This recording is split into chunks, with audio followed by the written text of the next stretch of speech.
Bonjour à tous. Aujourd'hui, je veux partager avec vous une histoire d'espoir qui ne s'arrête jamais. Dans la Bible, il y a une histoire où un message incroyable d'espoir a été donné aux gens au milieu du désespoir. Les premiers humains, Adam et Ève, ont fait une énorme erreur et sont tombés dans un profond désespoir.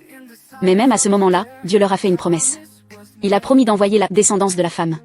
Cette descendance serait celle qui lutterait contre toutes les forces des ténèbres, du péché et du mal dans le monde. Il pardonnerait les échecs de l'humanité et les sauverait. Adam a transmis cette incroyable promesse de Dieu à ses fils, Caïn et Abel. Caïn a ignoré cette promesse et a vécu sa vie à sa manière, mais Abel a vécu avec espoir, croyant que cette descendance de la femme promise, le Messie, était l'espoir de sa vie. Malheureusement, la jalousie a envahi Caïn, et il a tué son frère Abel. Cela signifie-t-il que l'espoir a été perdu? Non, pas du tout. De manière étonnante, Dieu a donné à Adam et Ève un autre fils, Seth, pour continuer l'espoir d'attendre le Messie. Seth a embrassé cette foi et l'a transmise à son fils Enoch. Enoch a grandi en voyant la lumière de cet immense espoir et a été rempli d'une foi encore plus forte. Il a parlé aux autres de la venue du Messie, la descendance de la femme. Cet espoir du Messie ne s'est pas arrêté avec une seule personne ou une seule génération, il est devenu une chaîne de foi inarrêtable, transmise de génération en génération.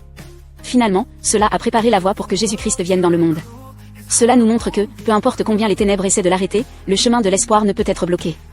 Maintenant, laissez-moi vous poser une question, avez-vous déjà ressenti que tout espoir était perdu? Peut-être avez-vous fait face à un échec, été blessé par quelqu'un ou ressenti que vous étiez dans une impasse. Mais peu importe à quel point les choses semblent difficiles, il y a de l'espoir. Le Messie, Jésus-Christ, est venu à nous malgré d'innombrables obstacles, apportant un espoir inébranlable. Peu importe le désespoir qui vient à vous, si vous invitez Jésus dans votre vie, un nouvel espoir naîtra en vous. C'est parce que le plus grand espoir que Dieu a préparé pour nous est Jésus-Christ, notre Sauveur. Ce Noël, je prie pour que cette incroyable histoire d'espoir coule de vos lèvres et apporte de la lumière à ceux qui vous entourent.